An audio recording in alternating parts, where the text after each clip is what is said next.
Hello મિત્રો, એક બીજું પતરાળું મકાન તૈયાર થઈ ગયું છે। મકાનની સાઇઝ છે 30 બાય 22નું, 2 રૂમ અને હોલ સાથે। મિત્રો આની અંદર બધું કામ પતી ગયું છે, ખાલી લાઇટ ફિટિંગ અને કલરનું કામ બાકી છે। મિત્રો પૂરો વિડીયો જોજો, આવી રીતનું પતરાળું મકાન મિત્રો તૈયાર થાય છે। મિત્રો આ મકાનની અંદર 5,50,000 હાલ ખર્ચો થયો છે, બાકીનો ખર્ચો બાકી છે। મિત્રો રૂમની સાઇઝ છે 11 બાય 12ના અને આ મકાન આખું મિત્રો ફોલ્ડિંગ છે।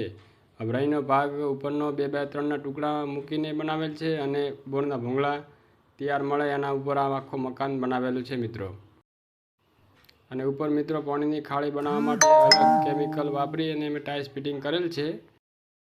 મિત્રો સંડાસ બાથરૂમ પણ અંદર આવી ગયા। મિત્રો 5,50,000માં સંડાસ બાથરૂમ હંગાથી મિત્રો ખર્ચો એટલો થયો છે। મિત્રો આવા ફેન્સી પતરાળા મકાનના વિડીયો જોવા માટે મારી ચેનલને સબસ્ક્રાઈબ કરજો મિત્રો। જય રામાધણી।